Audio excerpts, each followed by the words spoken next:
Baik, Bismillahirrahmanirrahim. Assalamualaikum warahmatullahi wabarakatuh. Waalaikumsalam warahmatullahi Waalaikumsalam warahmatullahi wabarakatuh. Selamat pagi. Warahmatullahi wabarakatuh. Eh, pagi, semoga pagi di sana di kampus sana cerah. Di sini agak mendung. Eh, bahasan dalam mata kuliah landasan pendidikan ini saat ini memasuki kita bahas tentang filsafat pendidikan. Ini bahasan ini tidak terlalu mendalam, ini hanya eh, istilahnya pengenalan saja kepada Anda terkait dengan filsafat. Karena di dunia pendidikan yang berprofesi sebagai guru, maka pemahaman tentang filsafat pendidikan juga merupakan satu landasan, merupakan salah satu landasan pemahaman kita. Eh, baik, kita mulai saja pembahasan ini. Kita mulai dari definisi apa itu filsafat. Bentar, ini kalau tidak mau jalan ya. Nah, ada beberapa definisi filsafat atau definisi filsafat juga bisa banyak gitu ya.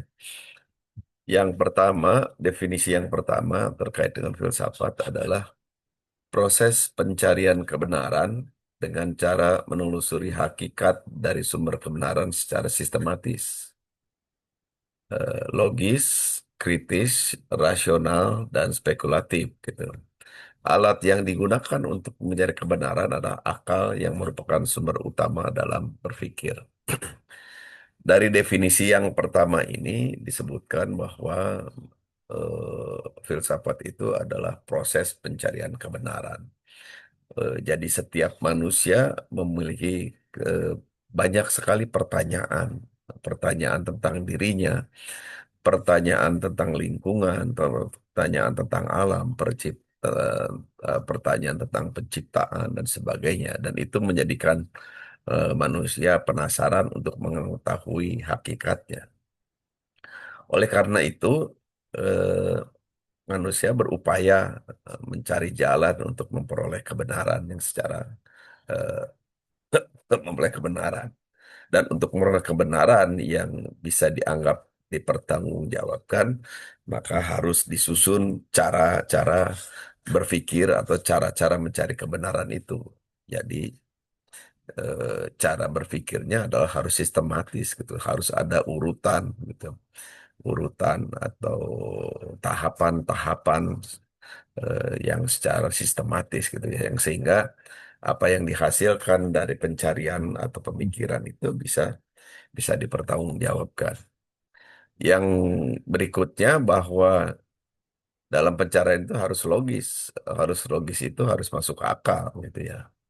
Sesuatu hal yang tidak bisa masuk akal, maka itu tidak bisa dijadikan sebagai pengetahuan, dijadikan sebagai pegangan menurut cara berpikir filsafat gitu ya. Jadi harus harus logis, logis masuk akal, logis itu punya eh, apa istilahnya nilai-nilai ilmiah gitu yang bisa dipertanggungjawabkan gitu ya. Kemudian kritis, kritis itu berarti eh, dalam berpikir manusia itu tidak tidak selalu menerima apa adanya. Kritis itu berpikir tentang kondisi yang sebenarnya yang terjadi dengan kondisi yang seharusnya atau idealnya terjadi gitu ya. Sehingga dengan kekritisan ini manusia memperoleh pengetahuan untuk memperbaiki kondisi yang ada, itu kritis. Yang ke berikutnya adalah rasional. Rasional ini ya harus masuk menggunakan akal tadi, logis masuk akal, menggunakan akal dan spekulatif. Spekulatif itu artinya bahwa kebenaran yang diperoleh melalui filsafat ini adalah bukan kebenaran yang mutlak, gitu ya. Kebenarannya adalah bersifat nisbi, gitu, bersifat sementara. Karena boleh jadi pemikiran yang dulu dianggap sebagai sesuatu yang benar, diikuti oleh banyak manusia, pada masa berikutnya atau masa beberapa puluh tahun kemudian hal itu tidak dianggap benar. Hal itu dianggap sebagai mitos dan sebagainya. Jadi dalam berpikir filsafat itu kebenaran yang diperoleh adalah bukan kebenaran mutlak. Jadi kebenaran yang diperoleh itu kebenaran yang sementara gitu, tentatif, nisbi gitu ya. Kebenaran yang mutlak tentu saja bagi manusia yang memiliki keyakinan kepada agama, maka kebenaran itu adanya informasinya datang dari pencipta, pencipta jadi dari Tuhan gitu ya. Kalau orang Islam dari Allah, kalau yang lainnya mungkin dari dewa dan sebagainya. Oke. Nah,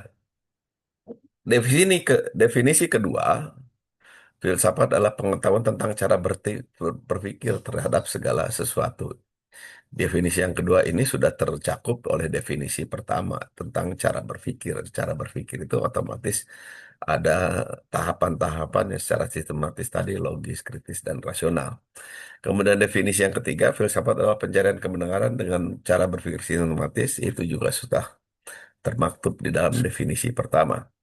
Definisi keempat, filsafat adalah pengetahuan metodis, sistematis, koheren tentang seluruh kenyataan gitu ya. Jadi metodis itu ada metodenya, ada cara-caranya dalam berpikir gitu ya, cara berpikir. Kemudian sistematis ada tahapannya dan koheren itu adalah eh, setiap tahapan tadi, sistematis tadi, koheren itu adalah saling bersambungan, gitu. Jadi menyambung gitu, bersambung. Ada keterkaitan koheren itu gitu ya. Jadi tidak terputus gitu seperti itu. Oke. Nah, ciri-ciri berpikir filsafat yang pertama adalah radikal. Yang dimaksudkan dengan radikal di sini adalah bahwa ciri-ciri cara berpikir filsafat itu berpikir eh, menggali sesuatu itu harus sampai kepada akar-akarnya, gitu. Radikal gitu ya. Jadi berpikirnya berpikir radikal, bukan perbuatan radikal gitu ya. Seperti kekerasan itu kan disebut radikal gitu ya, dan sebagainya. Ini cara berpikir radikal. Cara berpikir radikal itu ya harus sampai ke akar-akarnya. Segala sesuatu masalah itu dipecahkan harus sampai kepada akarnya, pada akar masalah gitu. Ini cara berpikir radikal ini banyak melahirkan pengetahuan yang bermanfaat gitu ya. Seperti misalnya cara berpikir radikal itu adalah eh, orang berpikir dulu itu ingin berkomunikasi dengan cara jarak jauh gitu ya. Pada masa dulu cara berkomunikasi dengan jarak jauh itu di dalam teori-teori psikologi ditemukan ada yang disebut dengan telepati. Telepati itu ada sambungan batin, ada sambungan perasaan antara seseorang dengan orang lain dengan jarak jauh, misal dalam jarak yang sangat jauh, kemudian berupaya menyampaikan apa yang dipikirkan kepada rekannya yang jauh di sana gitu ya. Dan itu diuji di laboratorium psikologi gitu ya. Seseorang misalnya ada berpikir ingin menyampaikan kepada orang lain yang jauh di sana, misalnya angka satu misalnya. Kemudian yang jauh di sana itu ditanya juga sekarang, apakah Anda sudah menangkap apa yang dikirimkan, informasi yang dikirimkan dari temannya Anda yang jauh itu? Ya, coba dituliskan. Dan dituliskan ternyata angka satu misalnya. Nah, itu yang disebut dengan telepati gitu ya. Nah, kemudian cara berpikir radikal adalah bahwa tidak semua orang punya kemampuan telepati seperti yang tadi gitu ya. Sehingga dalam berpikir radikal itu adalah bagaimana cara berkomunikasi jarak jauh. Orang terus berpikir, melakukan uji coba dan sebagainya. Dan karena cara berpikir radikal ini kadang dianggap oleh orang-orang sekitarnya cara berpikir yang gila, yang belum bisa diterima oleh masyarakat pada masanya gitu. Nah, kemudian karena terus berupaya dengan jalan berpikir dan mencoba itu radikal itu tadi, ditemukanlah alat berkomunikasi jarak jauh, telepon gitu ya. Masa itu ya ditemukan telepon berawal mula dari temuan sederhana saja dari kaleng kaleng, 2 kaleng, kemudian dimasukkan benang, senar atau apapun, diikatkan. Mungkin Anda pernah melakukan percobaan ini waktu Anda sekolah sekolah dasar. Itu kemudian ditarik, dibentangkan dengan kencang, kemudian eh, 2 orang ini bercoba berkomunikasi secara bergantian, dan ternyata suara itu bisa dirambatkan melalui benang tadi yang dan diterima, apa itu diterima oleh kaleng atau penerima sebelumnya gitu ya. Sebentar. Nah, dari itu kemudian terus berkembang, dikembangkan cara berpikirnya, dikembangkan sistematisnya, kemudian ditemukanlah akhirnya telepon, ya, telepon kabel dengan bentangan kabel yang begitu panjang, kemudian terus berkembang.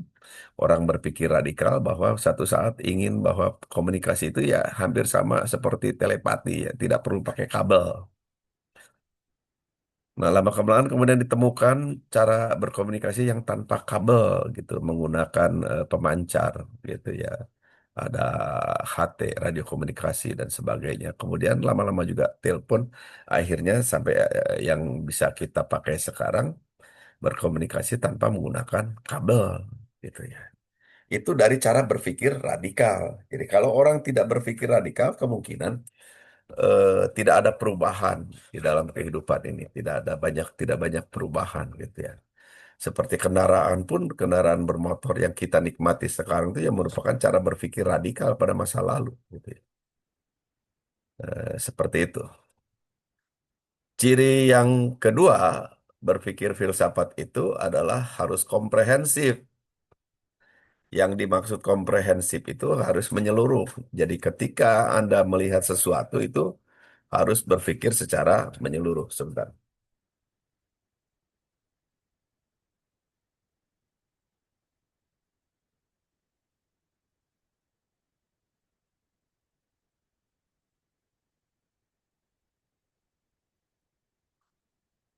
Jadi komprehensif itu berpikir secara menyeluruh, tidak perbagian. Jadi ketika Anda melihat sesuatu masalah ataupun sesuatu hal, maka Anda memandang hal itu secara keseluruhan. Ini juga terkait misalnya dalam cara pendefinisian. Misalnya Anda melihat kursi itu harus secara keseluruhan. Tidak hanya bicara tentang bahannya kursi terbuat dari apa, misalnya terbuat dari kayu atau terbuat dari besi, tetapi Anda juga bicara tentang bagaimana kursi itu dibuat. Kursi itu tidak hanya terdiri dari bahan kayu, tapi bagaimana strukturnya. Misalnya strukturnya terdiri dari 4 kaki. Ada 4 kaki, kemudian di atas 4 kaki itu ada papan. Di kaki 4 kaki itu menyangga satu papan, papan yang cukup lebar, yang sehingga bisa orang untuk meletakkan bokongnya di atas papan itu. Kemudian tidak cukup dengan itu juga, bahwa ternyata struktur kursi itu tidak cukup hanya bisa diduduki, tetapi juga ada struktur lain yang bisa menyebabkan atau yang bisa orang itu untuk bersandar. Jadi yang disebut kursi itu adalah ada 4 kaki, ada papan yang bisa diduduki, dan ada telekan atau yang di ada papan di belakang yang bisa digunakan untuk bersandar. Nah, itu Anda berarti memandang kursi itu, definisi kursi secara komprehensif gitu ya, secara menyeluruh. Tetapi kalau Anda memandangnya secara tidak menyeluruh, misalnya hanya terdiri dari papan yang disanggah oleh 4 kaki dan tanpa senderan, misalnya tanpa sandaran, maka itu kita tidak mengatakan itu sebagai kursi. Anda bisa mengatakan itu sebagai bangku. Apalagi kalau misalnya cukup pendek, misalnya papan cukup pendek, kemudian disanggah oleh 2 papan kiri kanan. Mungkin tidak menyebut juga dengan bangku. Kalau di Sunda mungkin lebih kecil lagi, disebut dengan jojodog atau apa seperti itu. Nah, itu jadi pandangan secara komprehensif. Itu dari segi struktur. Kemudian pandangan komprehensif juga dari segi fungsi. fungsi kursi itu untuk apa gitu ya, untuk duduk dan sebagainya. Itu namanya komprehensif. Jadi berpandangan secara secara menyeluruh gitu ya. Seperti dalam penanganan bencana, misalnya bencana alam, ya berpikirnya harus komprehensif. Kalau berpikirnya tidak komprehensif, maka penanganan bencana itu tidak selesai gitu ya. Artinya misalnya yang ditangani, misalnya ketika bencana yang ditangani ya membangun atau membersihkan puing-puing ataupun lumpur akibat longsor, kemudian membangun kembali. Tetapi misalnya karena berpikirnya hanya sebagian, tidak komprehensif, tidak menyelesaikan masalah, suatu saat hujan, diguyur hujan kembali, longsor bisa terjadi lagi.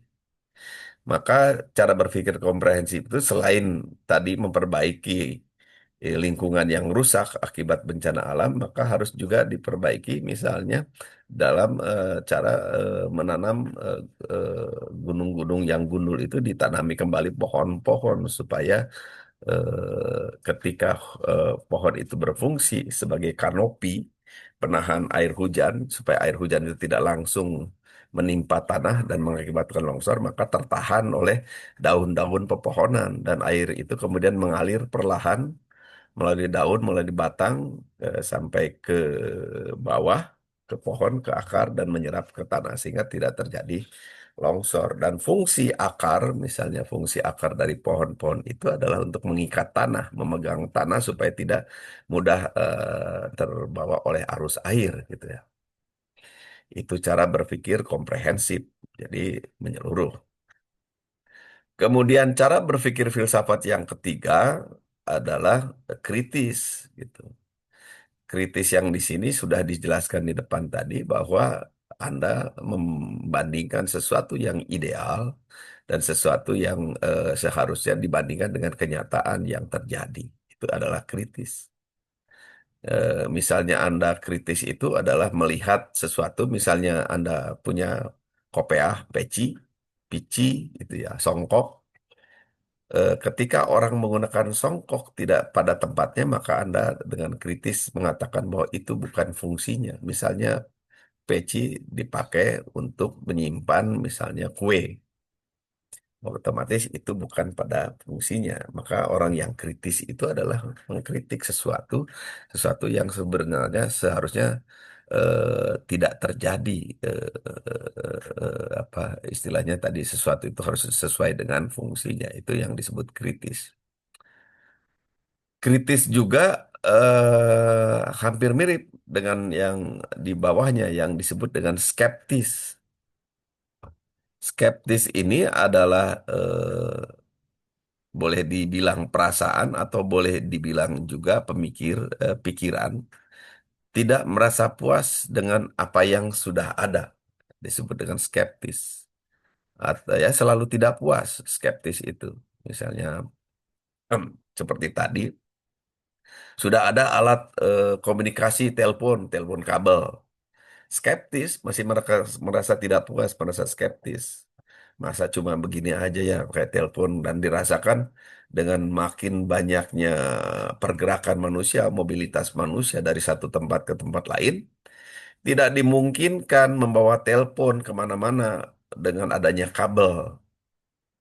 Pergi ke pasar, masa bawa-bawa telepon pakai kabel. Sehingga misalnya di toko pasar sana, Anda juga kalau Anda pemilik toko harus memasang telepon kabel juga untuk berkomunikasi misalnya dengan keluarga Anda yang di rumah atau berkomunikasi dengan pelanggan-pelanggan Anda. Jadi komunikasinya itu dibatasi ketika Anda ada di dalam rumah atau ketika Anda sedang duduk di toko Anda. Nah, perasaan skeptis itu kemudian masa komunikasinya hanya terbatas ini. Saya ingin bisa berkomunikasi dengan keluarga saya ingin bisa berkomunikasi dengan para pelanggan saya, para kolega saya dimanapun saya berada, baik itu ketika di rumah, ketika di perjalanan, sedang jalan kaki, sedang di WC, sedang naik pesawat, sedang dimanapun saya bisa berkomunikasi. Maka dari skeptis tadi, alat komunikasi terus dikembangkan sehingga muncullah alat komunikasi yang seperti sekarang adanya handphone tanpa kabel bisa dimasukkan ke saku baju, bisa dimasukkan ke dalam tas, bisa disaku di celana bisa dibawa kemana aja gitu ya, bisa dibawa naik pesawat, naik motor, naik mobil, kemana aja, dan bisa berkomunikasi kapan saja. Nah, itu dari manfaat dari berpikir tadi kritis kemudian skeptis. Jadi skeptis itu juga ada baiknya untuk pengembangan pengetahuan dan teknologi. Eh, dan bukan cuma teknologi, teori-teori sosial pun bisa dikembangkan dari sikap skeptis itu ya. Nah, kemudian ciri berpikir berikutnya adalah yang disebut dengan konseptual gitu ya. Jadi Anda memahami kondisi-kondisi tertentu, itu memahami benda, benda, air ataupun udara, semuanya, manusia, binatang, dan sebenarnya berdasarkan konsep yang Anda pahami. Jadi konseptual. Atau Anda mencoba merumuskan sesuatu itu menjadi sebuah konsep gitu ya. Eh, Seperti pendidikan itu konsepnya apa sih? Konsep pendidikan gitu ya. Anda itu juga konseptual pendidikannya. Jadi bicara tentang tujuan dari pendidikan itu, kemudian mendefinisikan pendidikan itu adalah konseptual, membuat rangkaian rangkaian pemahaman. Berikutnya, ciri berpikir berikutnya adalah koheren.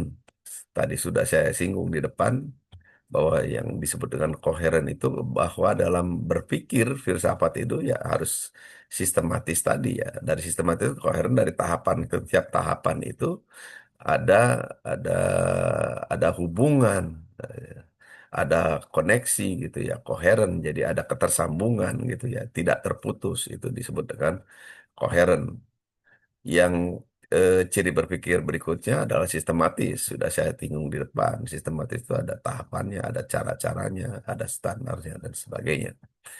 Kemudian ciri berpikir filsafat yang paling mendasar adalah selain radikal itu ya bebas gitu. Jadi ada kebebasan untuk berpikir gitu ya. Kalau itu adalah merupakan ciri dari manusia itu memiliki kebebasan berpikir. Kalau Anda tidak bebas berpikir, maka Anda sudah bukan lagi manusia gitu. Jadi kebebasan berpikir ini eh, bisa menjadi kontrol bagi kondisi sosial.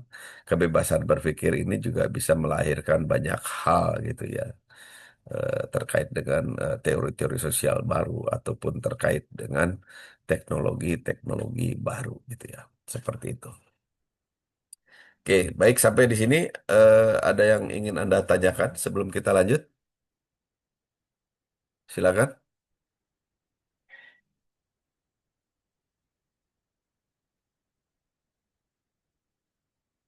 Ya, silakan. Ada nggak?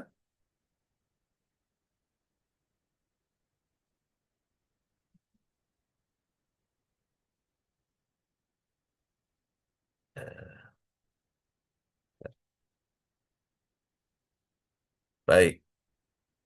Kemudian dari ciri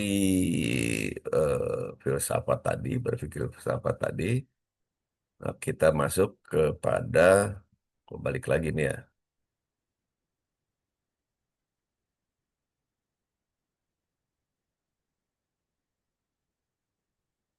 kepada manfaat filsafat gitu ya. Ada beberapa manfaat filsafat menurut Anas setelah Hudin gitu ya. Eh, yang pertama, eh, manfaat dari filsafat adalah filsafat bisa memberikan kepada manusia itu dasar dalam bertindak, ya. Bisa memberikan dasar dalam mengambil keputusan, bisa mengurangi salah paham dan konflik, bisa bersiap sedia menghadapi situasi dunia yang selalu berubah, bisa mendalami konsep yang sudah baku dengan melihat substansinya, merumuskan teori dan kerangka pemikiran, membangun paham-paham yang mengideologis, membangun sikap saling menghargai, mengembangkan pemahaman berbagai persoalan gitu ya. Filsafat bisa memberikan dasar dalam bertindak ketika misalnya pemikiran hasil dari pemikiran-pemikiran itu melahirkan nilai-nilai aturan-aturan yang harus ditaati atau harus diikuti oleh oleh banyak manusia misalnya. Misalnya hasil dari pemikiran filsafat itu muncul misalnya terkait dengan etika, terkait dengan moral, terkait dengan estetika. Kalau estetika terkait dengan hal-hal yang indah atau tidak indah, kalau terkait dengan etika adalah terkait dengan sopan dan tidak sopan, baik dan tidak baik, gitu, baik atau buruk. Kemudian terkait dengan moral, hal-hal yang boleh dilakukan atau tidak boleh dilakukan. Nah, hal-hal ini kemudian dirumuskan dalam cara berpikir filsafat dan melahirkan nilai-nilai tadi yang harus ditaati masyarakat. Dalam kata lain, itu menjadi dasar dalam bertindak. Misalnya Anda memberikan bantuan makanan kepada fakir miskin, itu dasarnya adalah dasar bertindak Anda adalah misalnya moral. Anda membersihkan ruangan, mengecat rumah Anda, gitu ya, membuat dekorasi di ruangan dan sebagainya. Dasar bertindak Anda adalah terkait dengan estetika. Kemudian Anda berlaku sopan kepada yang lebih tua usianya. Anda berlaku sopan kepada orang yang memberikan ilmu pengetahuan kepada Anda. Anda berlaku sopan kepada orang-orang yang membantu Anda, itu berkaitan dengan etika, gitu ya. Jadi dasar dasar bertindak, dasar etika. Nah, dasar-dasar bertindak tadi juga bisa menjadi dasar dalam mengambil keputusan. Jadi keputusan yang harus diambil itu dasarnya apa? Misalnya terkait dengan penanganan bencana, ketika Anda melihat seseorang hanyut di sungai, maka Anda akan tergerak misalnya untuk menyelamatkan orang yang hanyut di sungai itu dengan berbagai upaya, misalnya satu. Nah, dasar dalam mengambil keputusan itu adalah terkait dengan dasar moral tadi, gitu, yang hasil pemikiran, dasar moral dalam menyelamatkan jiwa manusia itu diutamakan. Gitu. Nah, dengan filsafat juga kita bisa mengurangi salah paham dan konflik gitu. Kalau kita misalnya mau berpikir melihat segala sesuatu itu secara komprehensif atau sampai kepada akar masalahnya gitu ya. Jadi kalau misalnya dalam contoh pergaulan sehari-hari, misalnya Anda salah paham terjadi konflik di antara dua kubu ataupun di antara dua orang, misalnya paling sederhana, kita tidak menyelesaikan, kita tidak bisa menyelesaikan masalah itu kalau kita hanya mengambil atau melihat cara berpikir dari satu sisi yang berkonflik. Maka kita harus berpikir secara komprehensif, juga melihat dari cara berpikir sisi lain, gitu ya. Dengan cara begitu, maka kita bisa mengurai salah paham sehingga konflik itu bisa dihindari atau konflik itu bisa diselesaikan atau dihentikan, gitu ya. Nah, dengan berfilsafat ini juga kita sudah bersiap sedia menghadapi situasi dunia yang selalu berubah, gitu, selalu berubah. Kenapa? Karena kita selalu berpikir, selalu melihat, mengkritisi keadaan-keadaan yang yang berubah. Jadi sikap berpikir kritis kita itu adalah cara berpikir filsafat. Melihat fenomena-fenomena alam yang terjadi, misalnya Anda bisa menghadapi situasi dunia yang akan selalu berubah. Misalnya Anda melihat adanya penggundulan hutan, misalnya di daerah Sukabumi yang itu dekat dengan tempat tinggal Anda, maka Anda bisa menghadapi situasi yang Anda perkirakan nanti akan terjadi longsor. Maka Anda akan berupaya misalnya menanami bukit yang di atas tadi yang sudah digunduli, atau Anda menghindari tempat-tempat yang sekiranya akan terjadi longsor, seperti itu. Oke, itu contohnya gitu ya, dari manfaat-manfaat filsafat kemudian. Baik,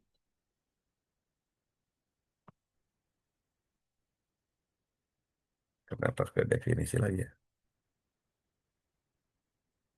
Oke.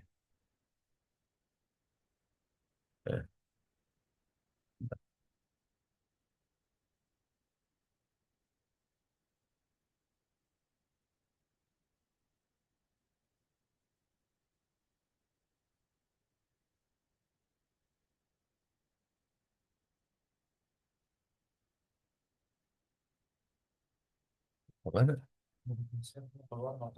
Hmm?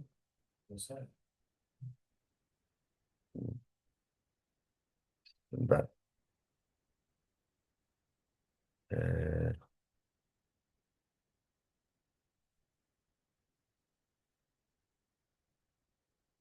baik.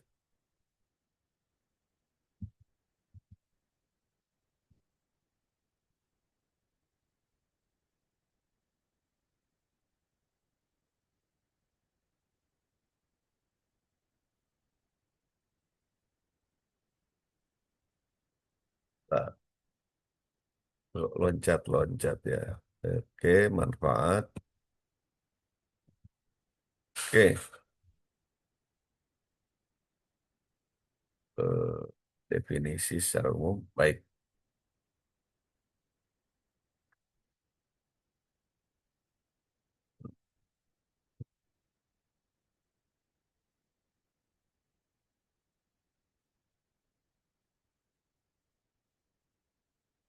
Baik, kita di depan ternyata kita sudah bisa membahas definisi, tapi di sini ada definisi lagi terkait dengan definisi filsafat pendidikan. Kalau di atas tadi bicaranya terkait dengan definisi filsafat secara umum, maka di sini kita coba sedikit bahas terkait dengan filsafat pendidikan.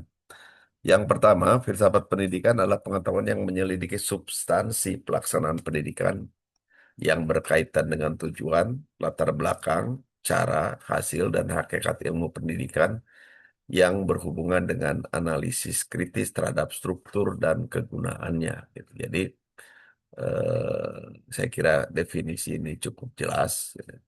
Jadi, filsafat pendidikan itu berkaitan dengan tujuan dan latar belakang, cara, dan hasil. Gitu ya.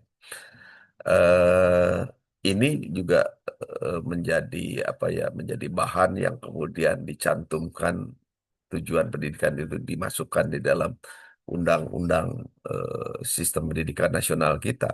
Tujuan dari pendidikan itu apa, kemudian latar belakangnya itu apa pendidikan itu dilaksanakan. Misalnya kita mengambil latar belakang dari pembukaan Undang-Undang Dasar Negara Republik Indonesia ya, yaitu mencerdaskan segenap seluruh bangsa Indonesia gitu ya. Kemudian caranya seperti apa ya banyak. Kemudian ada standar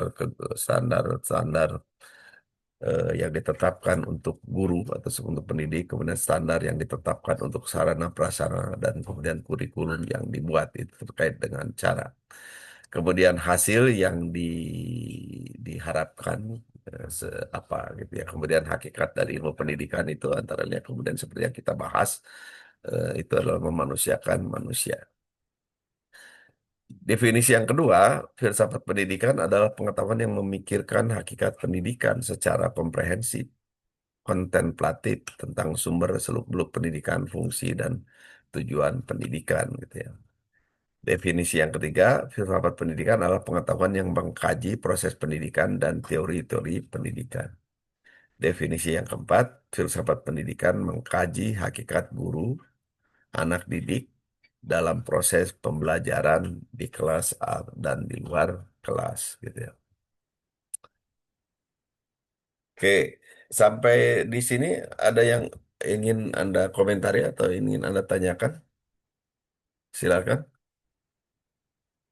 saya beri kesempatan.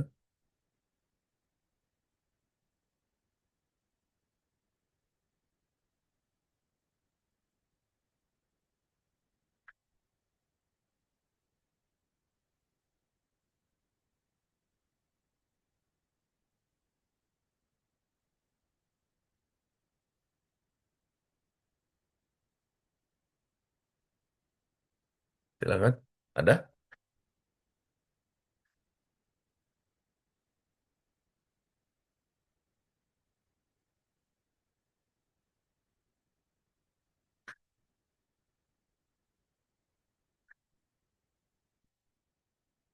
Oke, kalau tidak ada kita lanjut.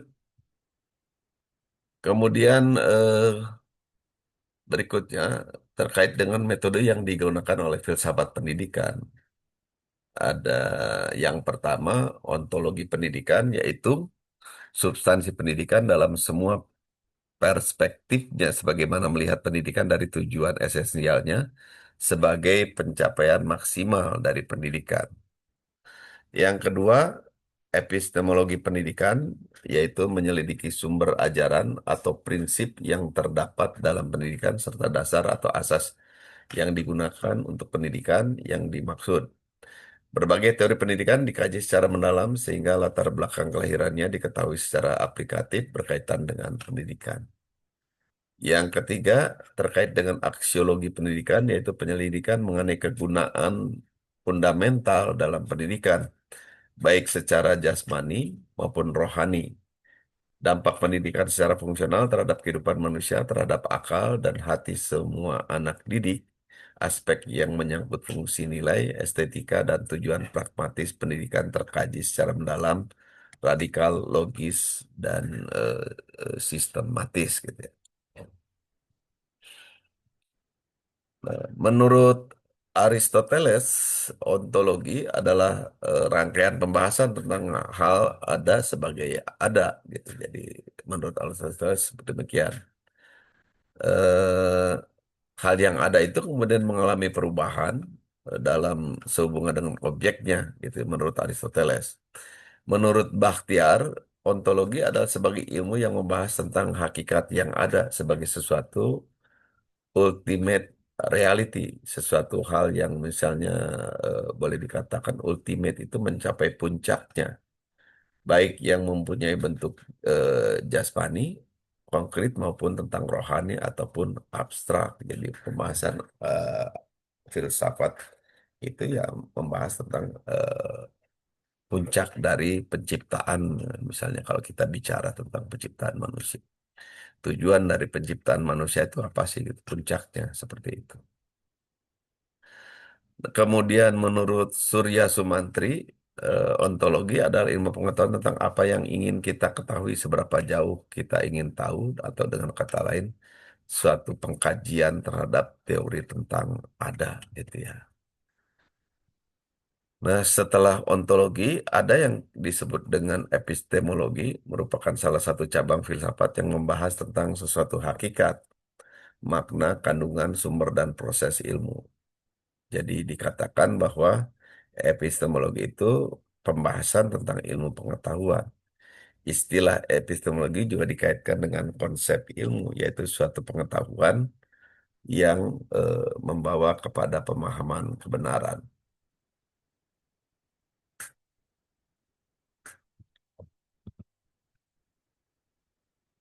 Nah, setelah ontologi dan epistemologi, ada yang berikutnya yaitu terkait dengan aksiologi, adalah studi tentang arti nilai yang sejatinya. Tujuan mempelajari adalah untuk menjawab pertanyaan yang berkaitan dengan dua aspek utama, yaitu aspek etika dan estetika. Dalam hal ini misalnya pertengahan tentang apa yang pada akhirnya disebut dengan baik, buruk, benar, dan salah, berkaitan dengan berbagai jenis etika, sedangkan pertanyaan tentang apa yang harus dianggap seni, apa yang indah, itu isu berkaitan dengan estetika, seperti yang sudah saya singgung di muka tadi.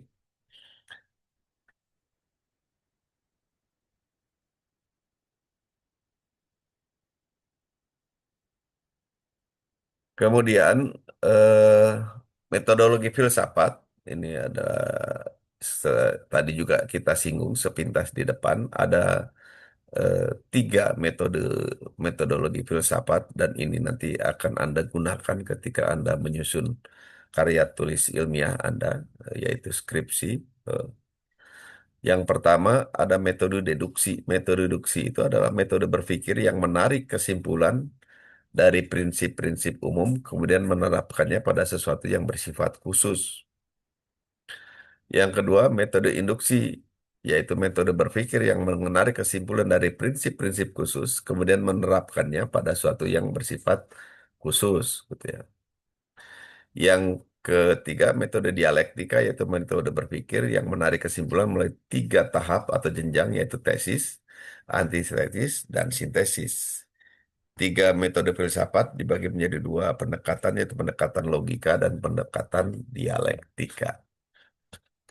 Nah, Anda harus memahami betul terkait dengan cara berpikir ini, metode deduksi, cara berpikir menarik kesimpulan dari prinsip-prinsip umum, kemudian menerapkannya pada sesuatu yang bersifat khusus. Jadi Anda mengambil teori besar gitu di dalam menyusun karya tulis Anda, mengambil teori besar, kemudian teori besar itu yang dianggap general umum itu kemudian coba Anda terapkan di dalam studi kasus Anda yang sifatnya khusus gitu. Jadi ini skripsi Anda lebih tertuju pada studi kasus gitu ya. Itu cocok bagi Anda misalnya sebagai calon guru olahraga, mungkin Anda punya teori-teori, misalnya Anda cari teori-teori tentang keolahragaan yang sifatnya general umum, kemudian Anda coba terapkan secara khusus di dalam studi kasus Anda, misalnya pada suatu suatu sekolah atau suatu kelompok kelompok olahraga gitu ya, pemuda olahraga. Kemudian metode induksi yaitu berpikir yang menarik kesimpulan dari prinsip-prinsip khusus, kemudian menerapkannya pada sesuatu yang bersifat. Jadi induksi itu eh, dari hal-hal yang khusus dulu, kemudian coba ditarik untuk mengeneralisir kesimpulannya, gitu, seperti itu. Eh, Baik, kita teruskan. Nah, kemudian eh, dalam penyusunan karya ilmiah biasanya yang pertama kali dipermasalahkan adalah terkait dengan definisi gitu ya. Jadi bagaimana Anda mendefinisikan sesuatu itu yang akan membatasi apa yang akan Anda bahas atau yang akan Anda tulis di dalam karya Anda. Bila definisi Anda terlalu luas ataupun terlalu sempit, maka itu akan berpengaruh terhadap bahasan Anda, kecakupan yang Anda bahas. Atau boleh jadi misalnya definisi Anda terlalu sempit tetapi bahasan Anda terlalu luas. Yang pertama, prinsip definisi adalah mengkhususkan ciri khas pembeda unit. Seperti yang saya jelaskan di depan tadi, kita bicara tentang kursi, maka ada ciri khas yang disebut dengan kursi yang ciri itu akan membedakan kursi dengan benda lain yang boleh jadi sama-sama bisa memiliki fungsi untuk digunakan untuk duduk. Nah, dengan ciri itulah yang artinya bisa membedakan dan kalau ciri itu hilang, ciri itu tidak ada, maka eh, dia akan kehilangan atau tidak bisa disebut sebagai tadi kalau kita bicara kursi, tidak disebut sebagai kursi gitu. Jadi ciri khusus ini menjadi pembeda unit, kemudian menunjukkan kategori dari yang ada yang membuatnya berbeda. Misalnya kita bicara tentang manusia, misalnya untuk kita boleh jadi mencoba mendefinisikan itu apa itu manusia, misalnya. Apakah manusia itu adalah makhluk yang memiliki misalnya organ yang terdiri dari dua kaki, dua tangan, dua mata, satu mulut, dua telinga, ada hidung, ada rambut, ada kepala dan sebagainya, gitu. Kalau kita mendefinisikan manusia sebatas fisik seperti itu, maka kita tidak bisa membedakan mana manusia dan mana hewan. Anda tidak bisa membedakan mana manusia dan mana simpanse, mana kera, mana gorila. Karena dengan definisi itu, maka boleh jadi gorila itu bisa disebut sebagai manusia karena gorila memiliki dua kaki. Gorila memiliki dua tangan, gorila memiliki mulut, gorila memiliki hidung, memiliki telinga, memiliki dua mata. Dan eh, kebetulan sama bahwa mata gorila dengan mata manusia itu menghadap ke depan. Jadi ada ciri khusus tertentu yang sehingga membedakan bahwa manusia itu berbeda dengan gorila, berbeda dengan monyet, gitu ya.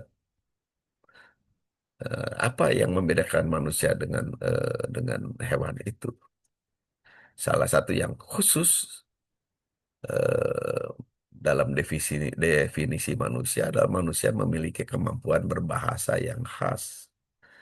Kemampuan berbahasa bukan sekedar berbahasa lisan, tetapi juga berbahasa tulisan. Dan itu yang tidak dimiliki oleh makhluk lain seperti hewan, gorila, monyet, dan sebagainya. Dan ciri inilah yang kemudian menyebabkan bahwa itu membedakan manusia. Seperti itu yang sudah kita bahas di beberapa perkuliahan yang lalu terkait dengan hakikat manusia dan ciri-ciri itu yang istilahnya yang membedakannya. Ketika ciri khas itu, acara ciri khusus itu hilang dari manusia, maka dia tidak ada bedanya dengan binatang. Ketika manusia tidak memiliki kemampuan berbahasa, tidak memiliki kemampuan menulis, apa bedanya dengan binatang? Ketika manusia tidak memiliki kemampuan membedakan waktu, gitu, tidak ada bedanya dengan binatang. Jadi ada ciri-ciri khas tertentu, gitu ya. Ciri yang lainnya adalah misalnya manusia bisa memiliki kemampuan berpikir yang lebih kompleks daripada binatang dalam hal misalnya mengembangkan teknologi. Gitu. Nah itu juga ciri khas. Nah, ciri khas pembeda unit menjadi diferensia bagi definisi konsep, sedangkan apa yang ada memiliki sebutan persamaan umum konseptual sebagai jenisnya. Yang kedua, definisi bukan merupakan deskripsi, dalam arti bahwa definisi itu merupakan pernyataan tidak langsung, namun tidak menyebut semua ciri khas dari suatu unit konsep yang didefinisikan. Definisi yang memadai adalah yang menunjukkan hakikat unit, yang ciri khas hakiki, yang tanpa hakikat ini, unit ini tidak menjadi ada sebagaimana adanya, yang seperti saya katakan tadi. Unit hakikinya dari manusia adalah ciri khas yang hakikat dari manusia itu adalah tadi kemampuan berbahasa, kemampuan membedakan waktu, gitu ya, dan sebagainya, gitu ya. Ini ciri khas yang paling paling hakiki. Ketika hakiki ini ciri khas ini hilang, maka ya tidak lagi menjadi menjadi ada keberadaan manusia, menjadi tidak dianggap lagi sebagai manusia, gitu, seperti itu. Baik, sampai di sini ada yang ingin ditanyakan? Silakan.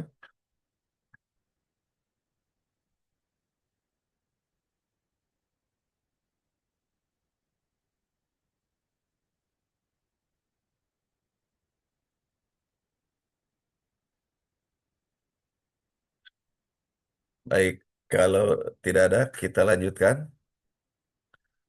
Nah, yang berikutnya terkait dengan adanya teori positivisme Auguste Comte, gitu. Yang pertama, beliau mengatakan pengetahuan tidak boleh melebihi fakta-fakta empiris. Jadi maksudnya di sini bahwa kita memikirkan sesuatu ya hal-hal yang bisa diamati saja, empirik gitu ya. Sesuatu yang bisa dilihat, bisa didengar, bisa diraba, bisa dicium baunya gitu ya. Itu hal-hal yang diamati gitu ya. Pengetahuan menyelidiki fakta-fakta dan hubungan yang terdapat antara fakta-fakta gitu. Jadi sesuatu yang tidak empiris, yang tidak bisa dilihat, hal-hal yang kita dianggap dianggap gaib gitu misalnya, itu tidak menjadi sebagai salah satu objek dari pengetahuan. Jadi menurut positivisme. Kemudian menurut beliau, masyarakat merupakan bagian dari alam dan metode-metode penelitian empiris yang dapat digunakan untuk menemukan hukum-hukum gitu. Masyarakat sebagai suatu keseluruhan organik yang kenyataannya lebih daripada sekedar jumlah bagian yang saling bergantung, tetapi juga merupakan bagian dari alam gitu. Jadi betul ini masyarakat itu merupakan bagian dari alam ya secara empiris gitu, sehingga menentukan adanya hukum-hukum eh, apa yang harus diperbuat. Jadi ada hukum timbal balik antara manusia dengan alam. Ketika manusia memperlakukan alam dengan adil, maka alam pun akan berlaku adil terhadap manusia. Yang ketiga, perkembangan ilmu pengetahuan memiliki tiga tahap, yaitu teologis, metafisik, dan positif. Gitu ya. Itu Anda bisa dalami nanti eh, secara khusus, misalnya di dalam bahasan terkait dengan filsafat pendidikan.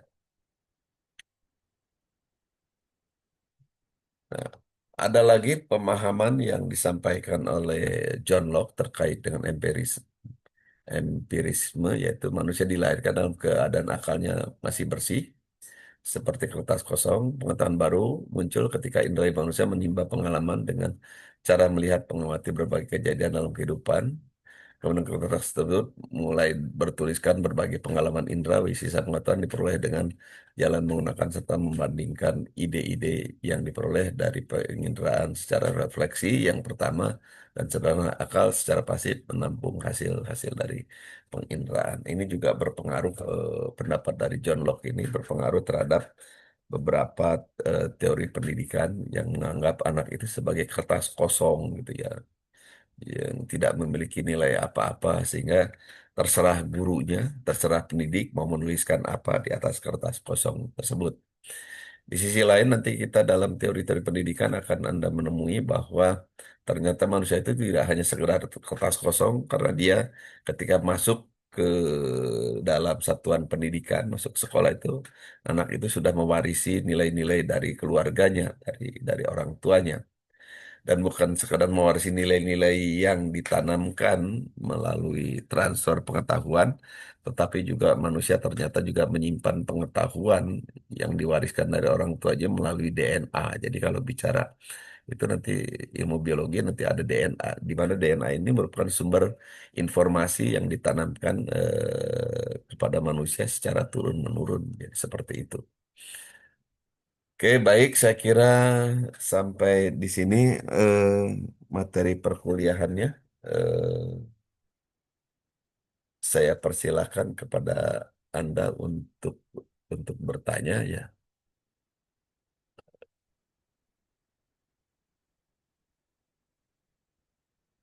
Silakan.